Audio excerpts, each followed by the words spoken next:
Hey guys, Mustached Tom here to review the movie Shelby Oaks. Now, I am really late on this film. I actually had no clue that this even came out.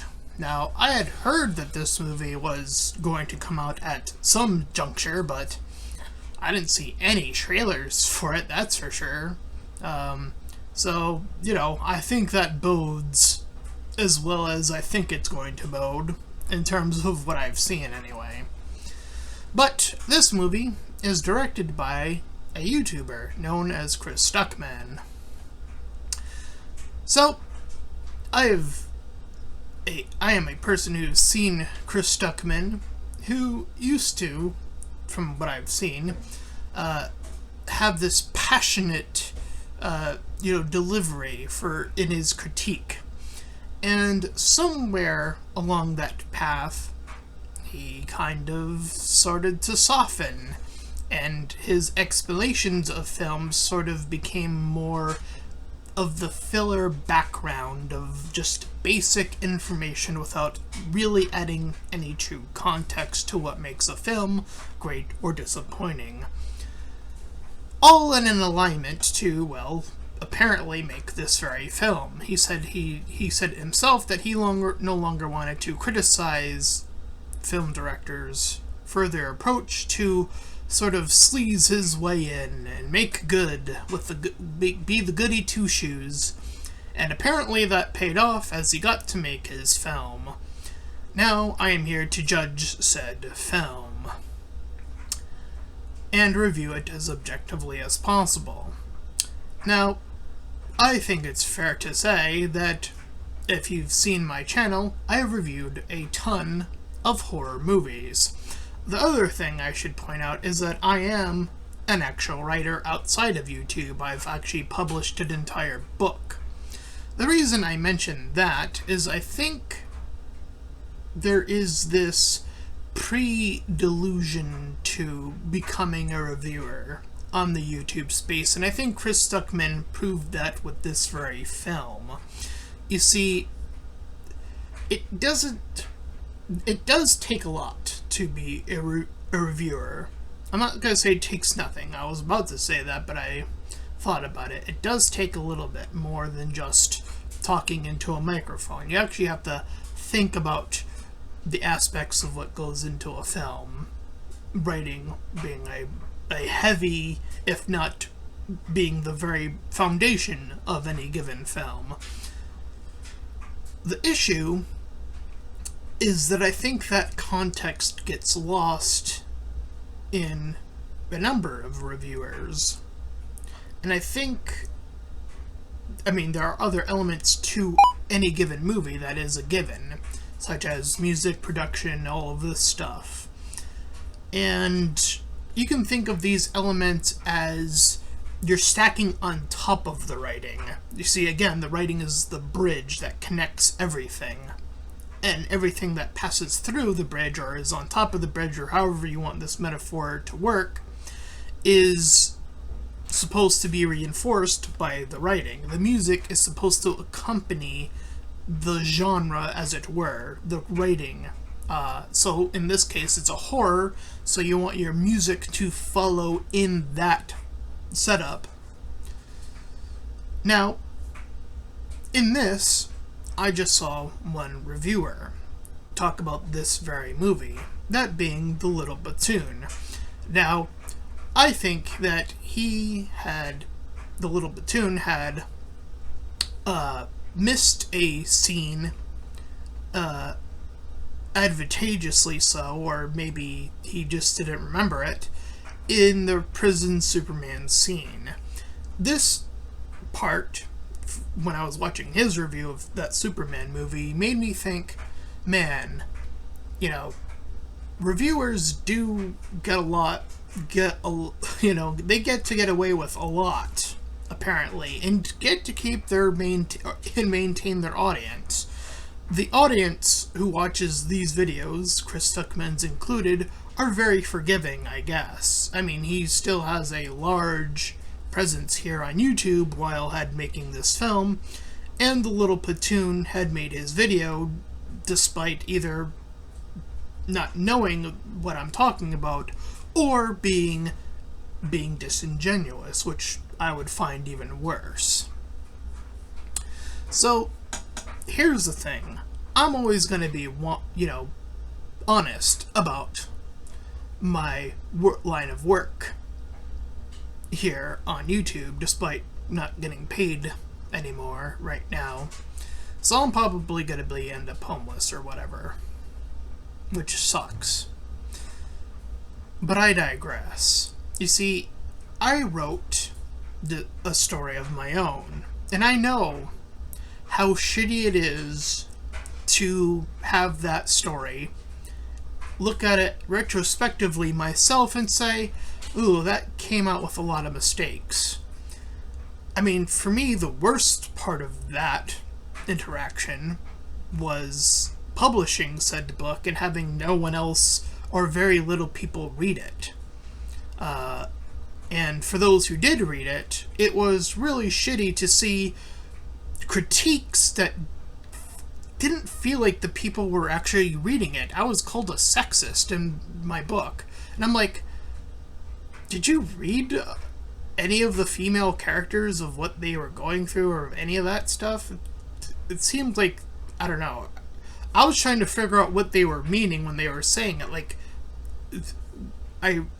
if you hadn't seen it, I had read these reviews to other people, and I'm like, okay, I commented, because it's like a forum review thing, so I commented under that, can you please specify what you're talking about? And of course I never got an answer.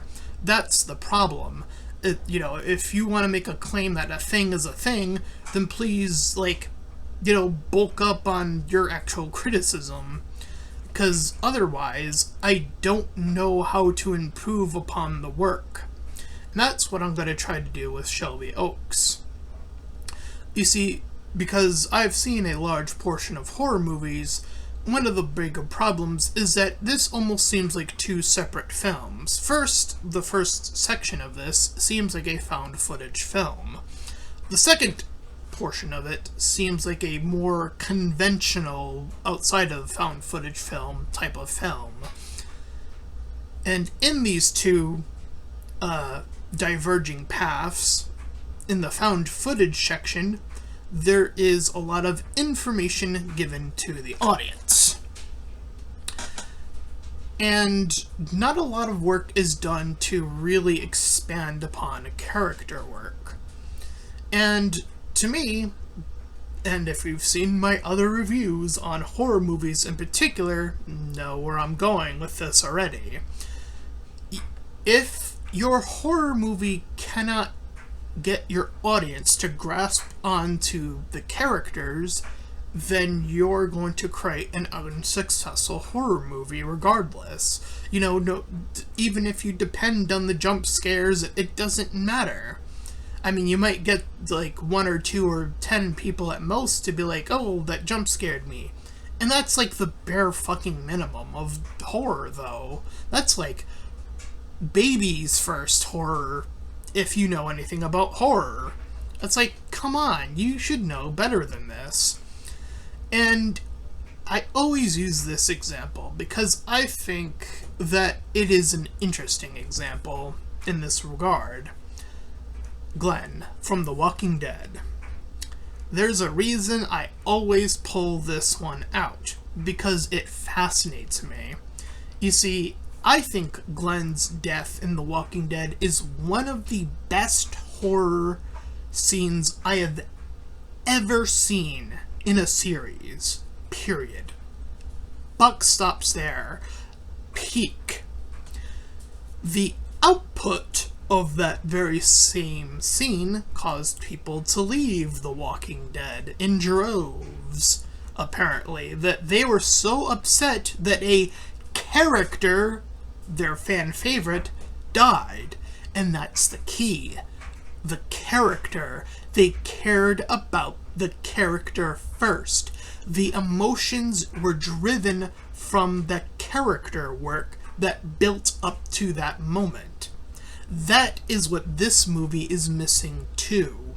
That character work that builds up, and makes people feel things, even horror. It connects to the characters. If the characters are not well written, you're not going to get any of that. It's just whatever. So yeah, you can go on about how, in this narration style opening where you talk about how the paranormal,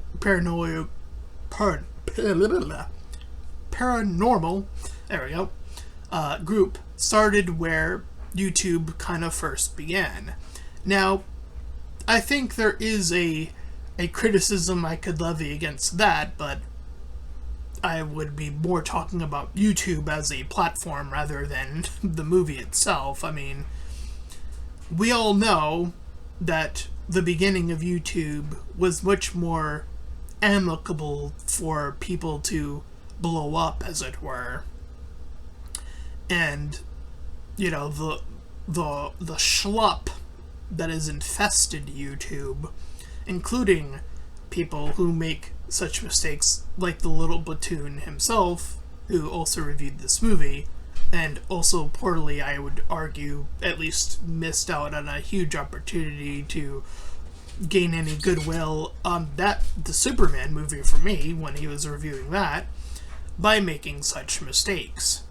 Point being is that you can overwhelm and, make an entire thing about YouTube. He himself is a YouTuber. I would figure that something about YouTube would be in this movie by that context. So I'm not too surprised that that's here. I suppose the timing is rather fortuitous. And, in relation to the paranormal, in terms of how that relates to the real world, a lot of people have made their success off of doing that as a series, and then the hoaxes and the people, either hate watching or appreciate watching or whatever type of watching. It's still a type of engagement that is, allotted to the earlier types of YouTubers. And as more YouTubers start to inflate the system, even when they are great YouTubers who are underneath that wing, by the way, which is why I started my proclivity to make an entire series to shout out smaller YouTubers. It is because of this very same issue that YouTube refuses to address. That being the mountain of creative potential future YouTubers waiting in the wing, waiting for their chance to shine in their own beacon or path or whatever it may be, and they just get lost in the shuffle. And it's an unfortunate circumstance that I've only seen one smaller YouTuber that I shouted out in the beginning of my series grow beyond that 1,000 subscriber mark and sort of become a big deal. So yeah, it is crazy to think that that's the case in terms of the YouTube, but that's far and away from where the movie is going. In fact, it seems to very deliberately almost avoid, again, very much doing much of the character work, as we don't know much of or anything about these other people. Who were they? What were they like? The found footage doesn't really tell me anything except they were into the thing, the paranormal. Again, there isn't a character, though. That's just a thing. That's the problem with this part 2. So, regardless of how much exposition there isn't too much the issue, though I do agree with the Little Platoon, at least in this regard, that there is a form of repetition here that has overplayed its hand. I will agree with him on that one, to a degree. The bigger issue is the character writing. I think that, again, is a much deeper problem than the allotted exposition.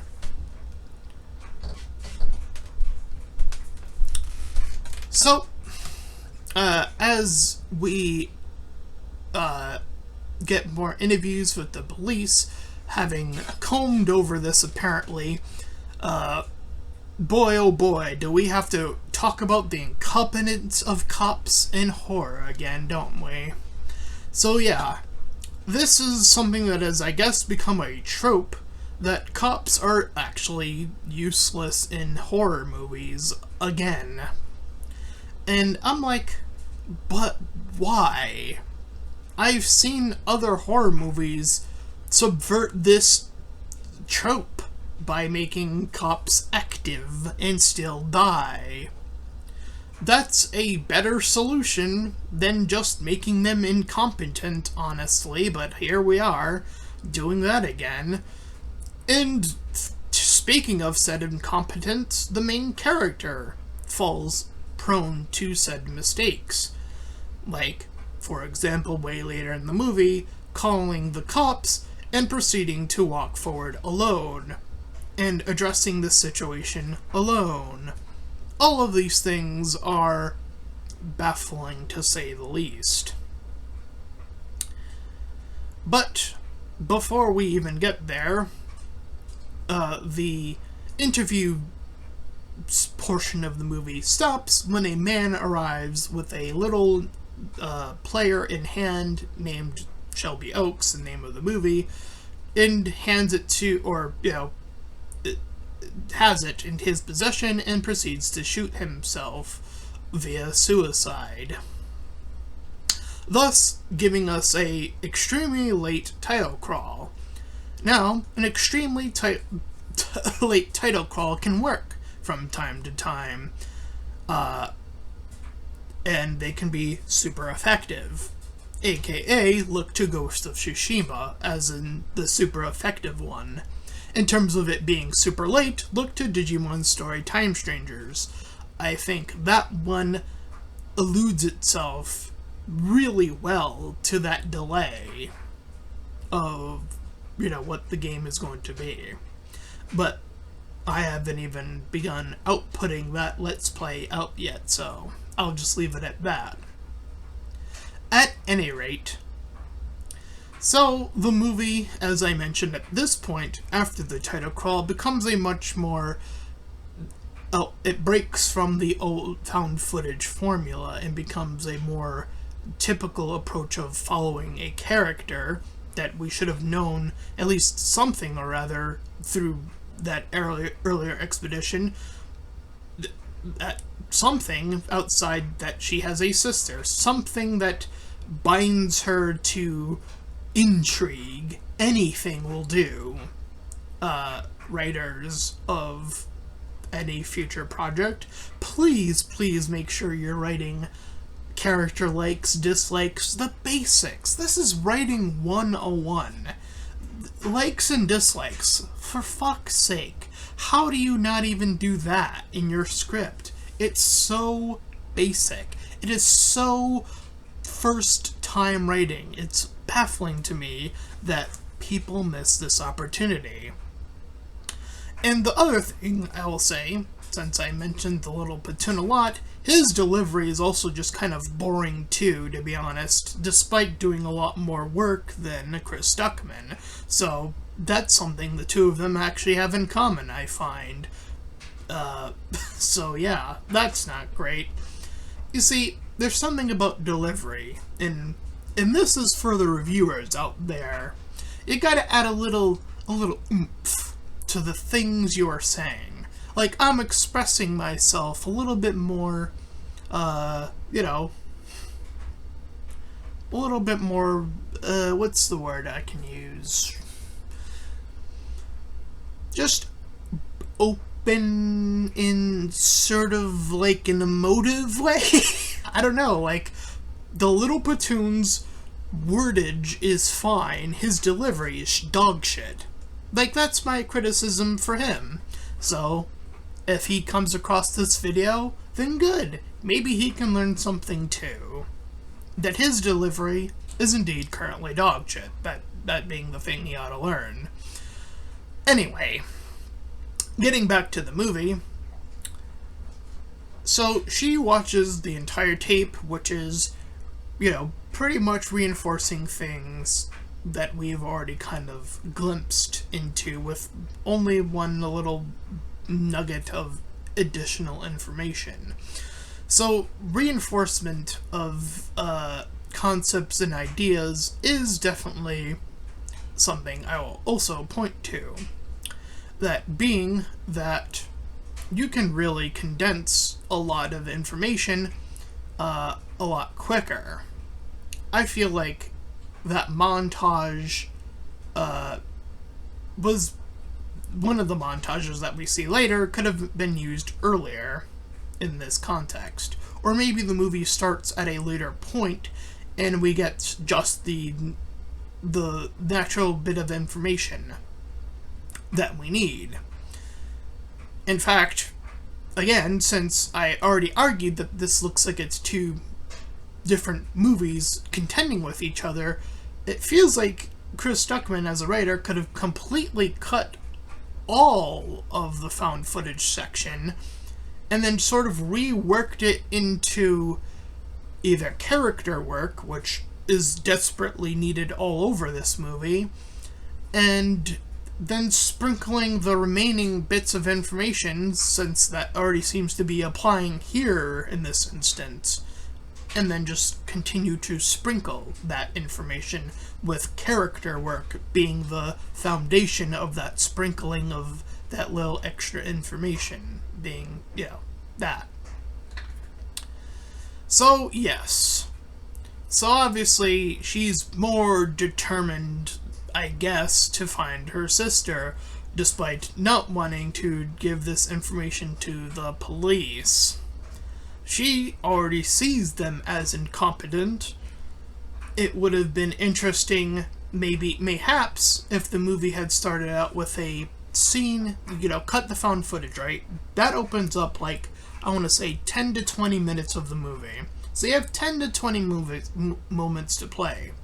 Give us a scene in the beginning of the movie that demonstrates why the sister, the main character we are following, wouldn't trust the police. Maybe the police were involved in, the incompetence that led to a death or something. I don't know.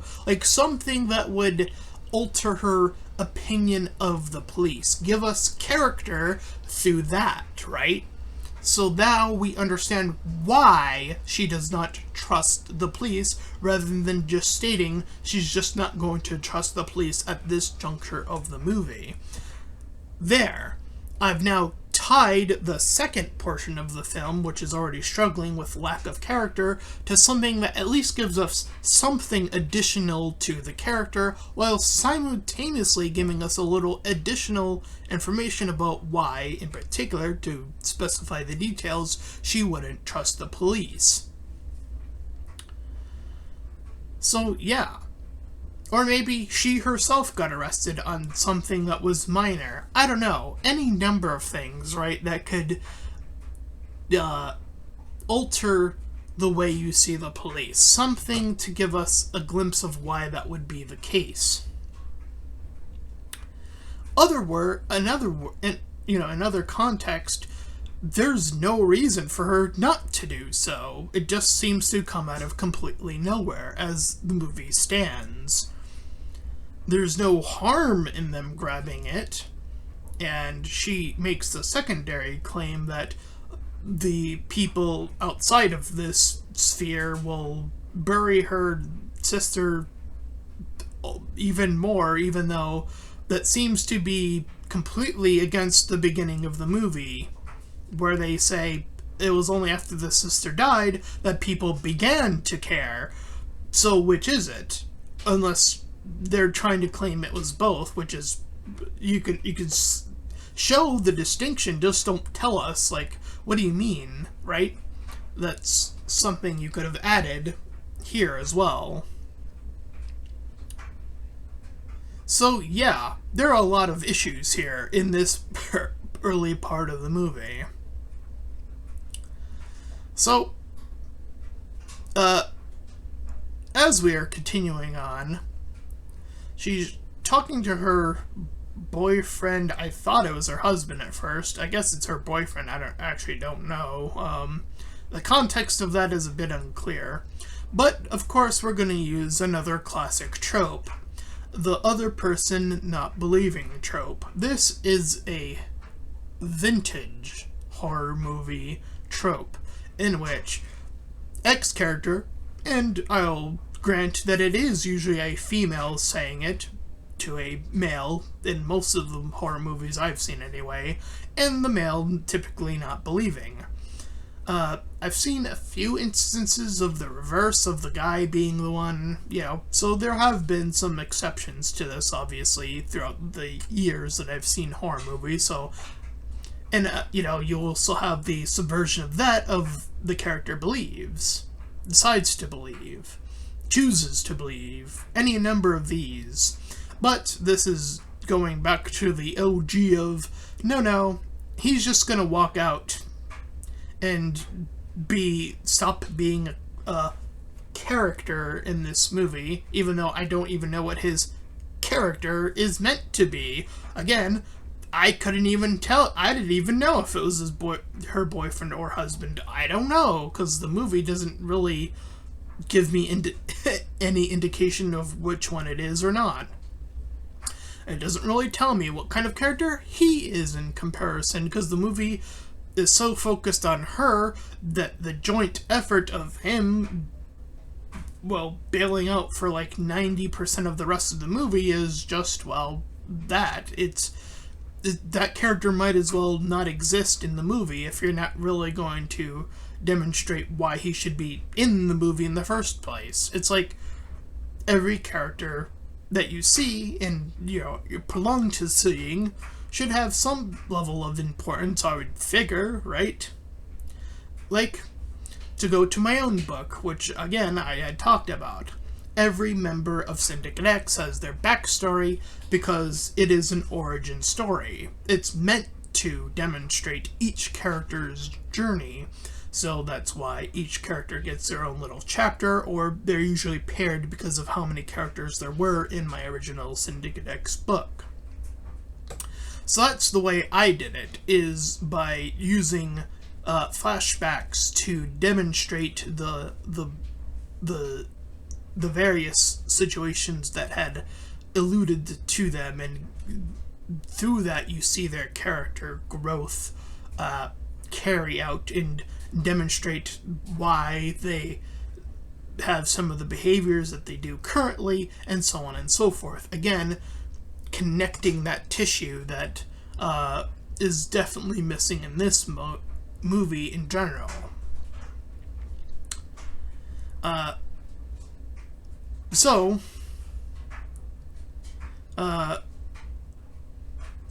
She ends up, going after the sister and going to the location. This is like, I want to say 70% into the movie, 80% into the movie, where she actually gets to the location, Shelby Oaks, the actual location of the movie. So again, I think she should have gotten here earlier in the movie is what I'm trying to argue here, I think. After all, again, I just already argued that we should cut the entire found footage portion of the movie and re-sprinkle it, right? Give us information that the sister has her distrust of the police, things of this notion, and why she would be driven to go to see for herself would be driven from that very same notion of not trusting the police because X reason. Now we have X reason due to the new beginning of this movie in its writing. It's the part that's missing here. That's the X factor, as it were. But as it stands, she arrives and ends up in an old woman's home led by a dog after another dog scene. The first dog is scary dog, the second dog is guiding dog, I guess.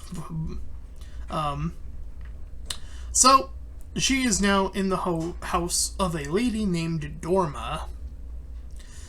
seeing several twig symbols that have been implemented all throughout the movie to reinforce this whole idea of, what she's needing to be and where to go. So now that she is in the house, now she decides to suddenly text the police, even though she had the opportunity to warn the police beforehand.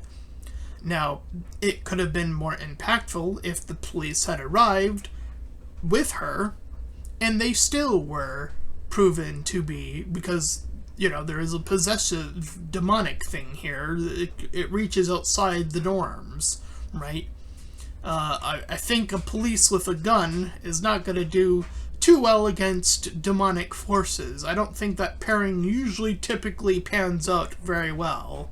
So I don't see the hesitance to have the police present in this final moment. Oh, here's one. No, that wouldn't work in this writing context, because that would make the trust weird, right? If the husband was, or the boyfriend was a police officer, right? So again, there are ways to ruin that, or make it weird, that she would distrust the police. Or maybe since they are estranged, maybe they're breaking up, maybe they're having a divorce. There are ways to work around that too, right? And maybe that's why she doesn't touch the police, because she has a direct link to someone who is a police officer. Again, there are ways to do that in writing, but none of that exists in this movie. So anyways, she went to the prison at some point and met, or learned about learned the name of Tarion through it, even though I think she got it through the book, and then through the other thing, and then through the other thing. So obviously, tripling down, and this is one of those moments where I've seen other critics mention this, of trusting your audience. Chris Stuckmann, you see, this is where you need to learn how to trust your audience as the writer and director of this movie. You only really needed to show us that information once. Really? Really? Just 3 different times? Did you really distrust the audience that much that you had to keep repeating that information over and over again? Anywho, so she heads down, because she's in the household now at this point of the film. The dorma lady gestures for her to go to the basement. She does so, reaching her sister. The key's there. Demonic powers ensue, where Dorma's possessed all of this time, blah blah blah, but they escape, kind of, until the sister decides not to, because she makes her way upstairs to see a ritual of the baby variety.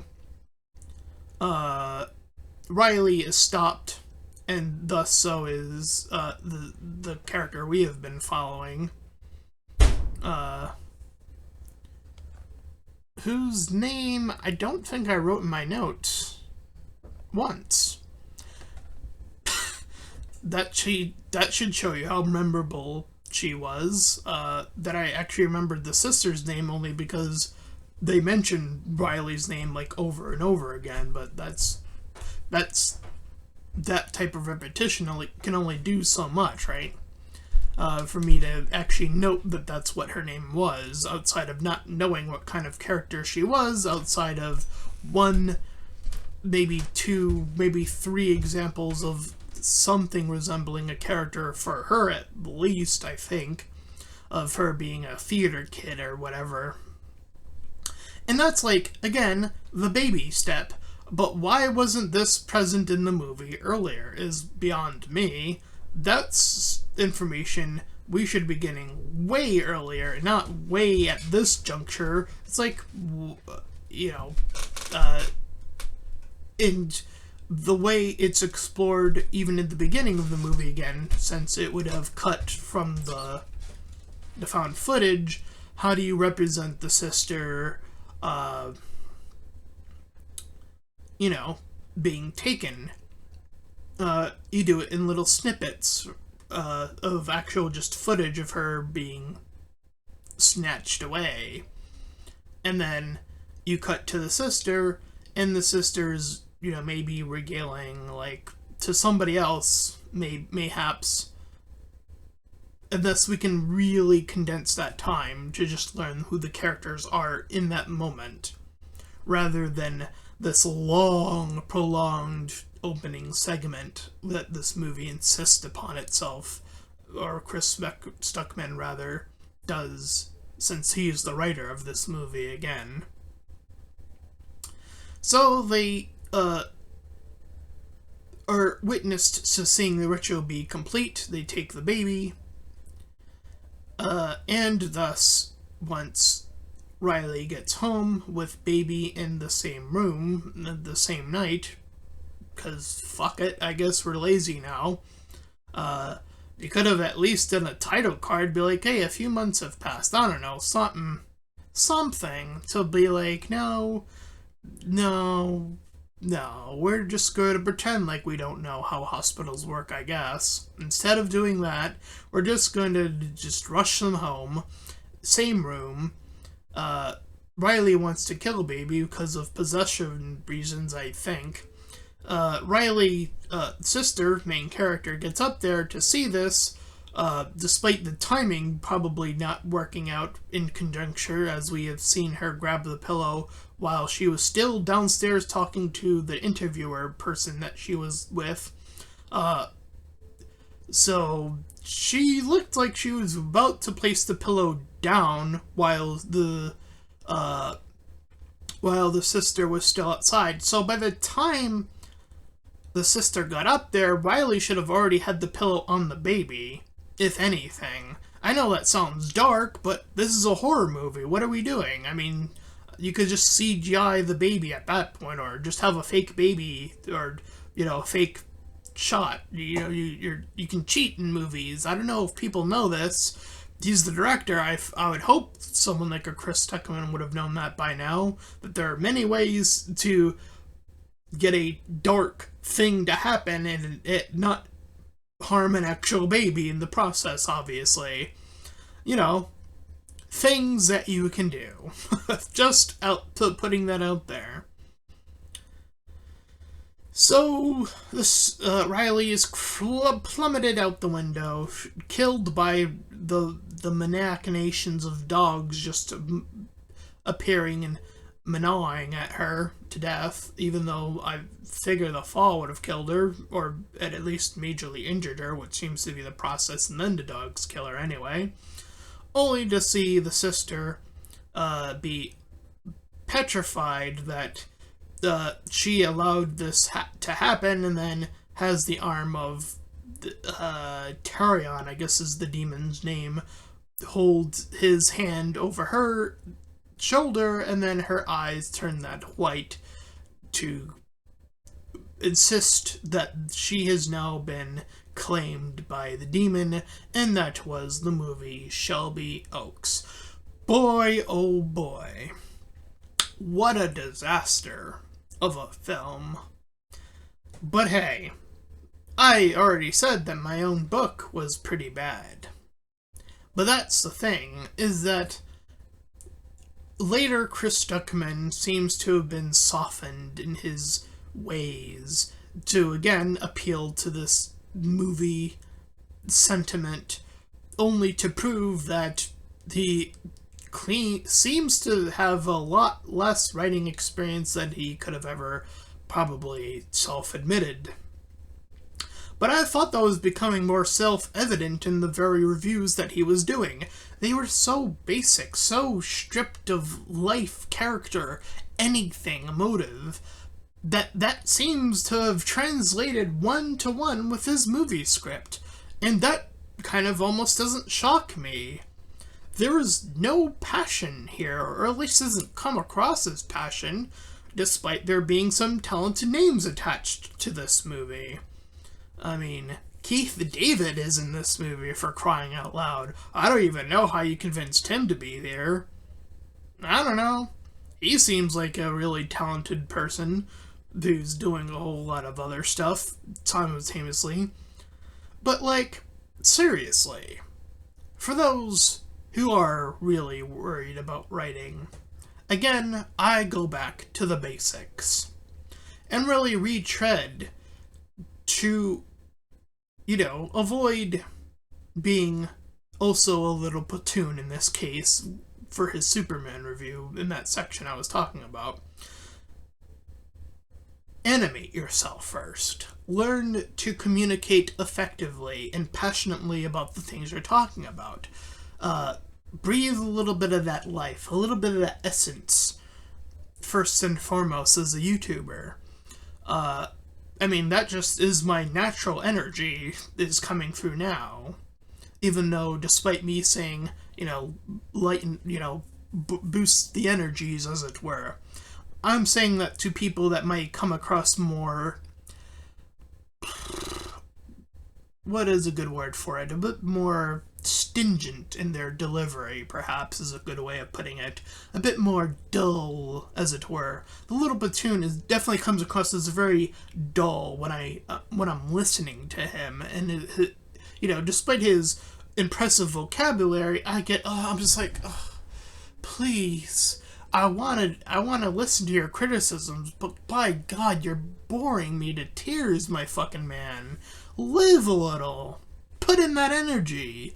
Like, I don't know, someone needs a coffee. It seems like both of them need coffees or some shit. I don't know what the fuck the solution is to that, but, like, start there, at least in terms of energy. In terms of writing, that's a completely different subject matter. Because it seems to me, as someone who's actually written previously, before even starting YouTuber, I can tell you how difficult writing actually is. Writing characters is mind-numbingly hard. Finding the little minutia, finding how that each character interacts with the plot, finding ways to connect it to the world building, finding ways to do all of this stuff within Syndicate X, and still have spelling issues at the end of that of everything I just mentioned, because I'm able to acknowledge my own mistakes. But here we have someone who clearly has lost passion in terms of delivery from what I've seen on YouTube.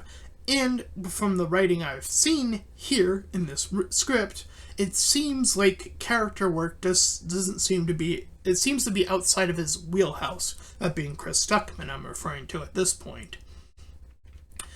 Character work is no easy task, and easy simultaneously. I know it's a weird statement to make, but again, I refer back to it being writing 101. It's usually among one of the first things you learn how to ought to do to becoming a good writer is learning how to write characters specifically, because everything else revolves around that very baseline start. Everything follows from character work / the story and plot being they're sort of like converging together almost, and everything on top of that is just, again, it just should follow from those points.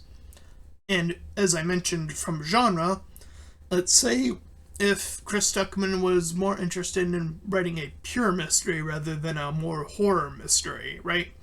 You would still do the character work. You would just, in conjunction with that character work really hard to pinpoint and locate and place, the little clues along the way, making sure you know how to do that, making sure you have enough clues, but not too many clues, because that's, I don't think this movie would fall under a mystery, because you kind of answer a lot of the questions way too early for it to be a mystery horror movie.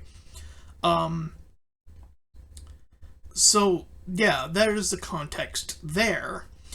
And say if you're making a comedy, the character work should be driven first. What type of characters are you dealing with?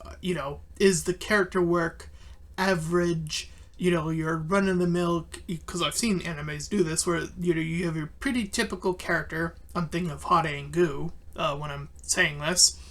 Your main character is like the average, generic sort of protagonist, as it were. Very generic, very down to earth. But the world around him is chaos, and that's what's driving the comedy, is that wedge. And from that wedge, it is pulling Hare into the chaos and making him become more chaotic as a response. And again, that's also where a lot of the other comedy comes from, other than, you can then talk about the other types of comedy that derive from that series, like the reference humor and all the other stuff. And the little shifts in tone and little bits that they do, they all derive from the world being chaotic. Gu, the other character in question in the title, driving the biggest part of the chaos because of what she is and what she represents is very much perhaps chaos in and of itself. Who knows to say. But again, if you're making an action movie, character writing matters first. The action follows from the characters, not the action is just two people just fighting. You might as well be watching some generic boxing match without knowing who the two people are fighting. That's what you're pretty much saying to me when you're saying that.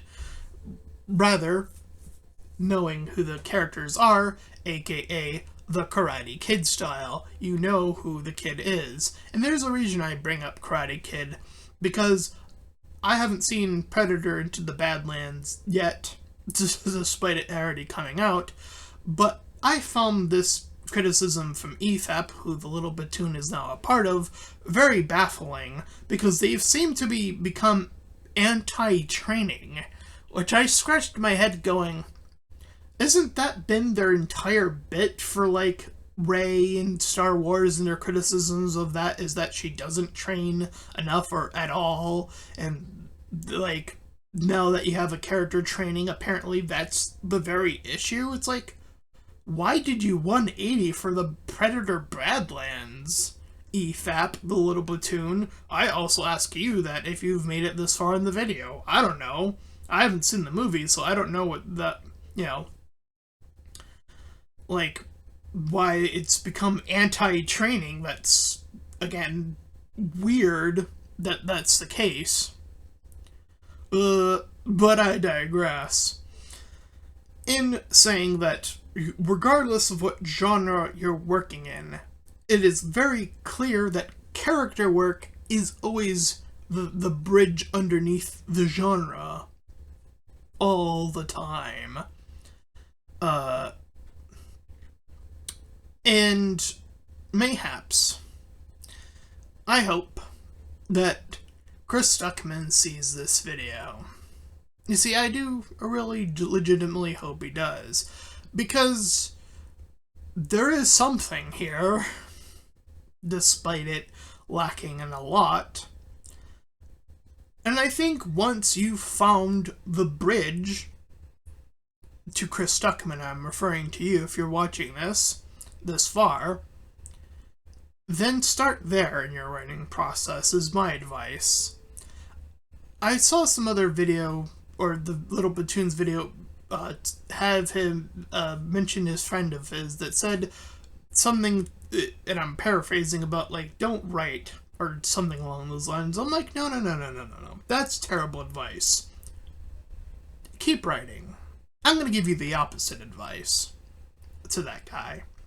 Keep writing, but start from a different location. Do yourself that favor. Look online, Google, like, how to build a character. Start from the basics, right? Learn what it means to build a character. I'm being dead serious when I'm talking to you, Chris Stuckmann, if you're watching this review. Once you do that, I promise you, your next movie will be 10 times better than this movie by that very metric alone, if you incorporate the things you learned from the character writing.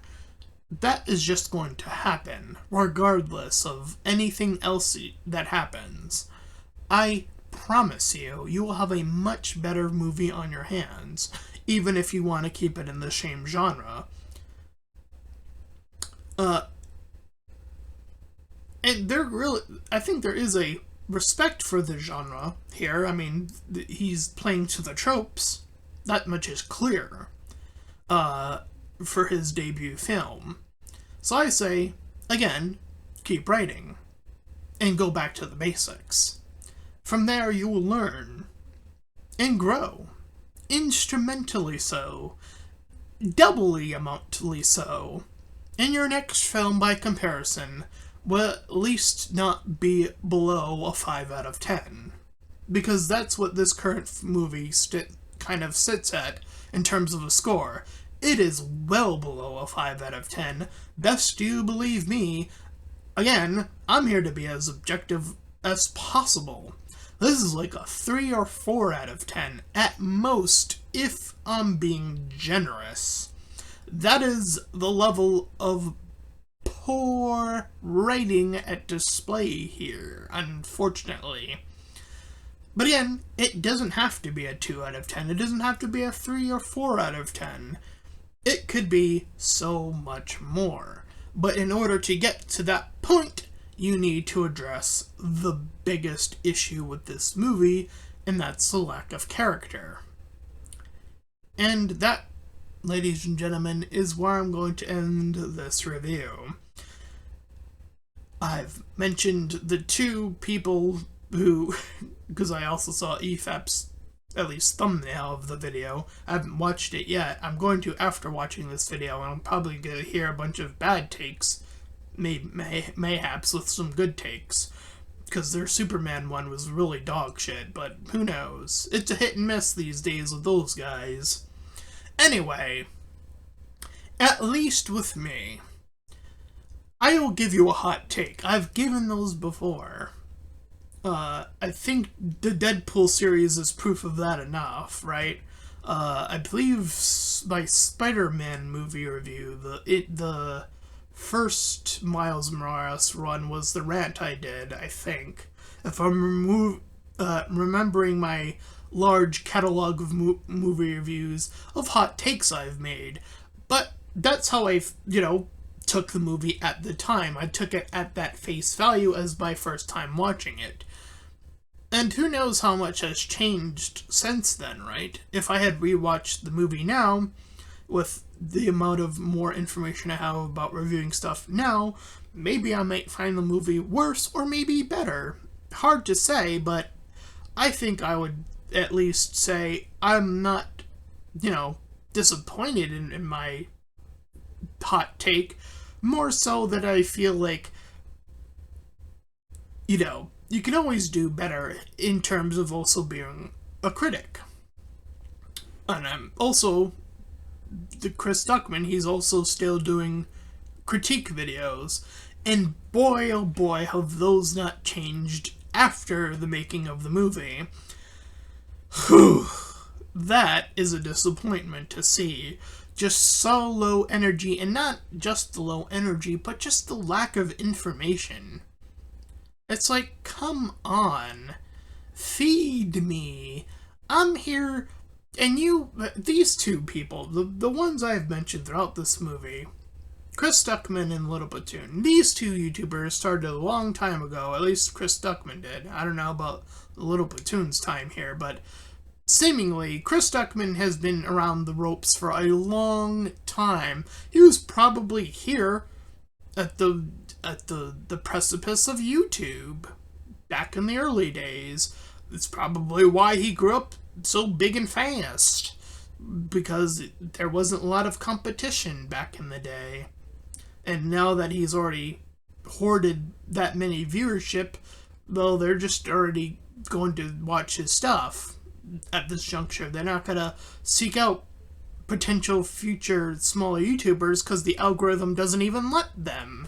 I would know, because by God, my own algorithm does that to me in finding smaller YouTubers, which is why I find so much passion every time it just so happens that the algorithm does output a smaller YouTuber to me, which is why I started my series, Respect the Grind, to give those YouTubers a bigger voice. But that's something I don't see any other YouTubers doing anyway, but that's, for a separate thing. Anyway, like I said, a 3 out of 10 in terms of, sticking that score and supplanting it. In terms of where to go next, I've given that information, and that pretty much ends this review. So again, if you ended up enjoying this review, then please feel free to like, comment, and subscribe. Also, make sure to check out those links in the description. One will head you over to my petition to help out those smaller YouTubers. Second, to my Patreon, where you can help support me directly, because I don't, or my PayPal, which I should actually link instead, because I currently don't have any support currently of the making of this review. And the last, to my Discord server, where you can join, collab, shill, do all that cool stuff for free. It's free. Wow. Until next time, everyone. Bye-bye.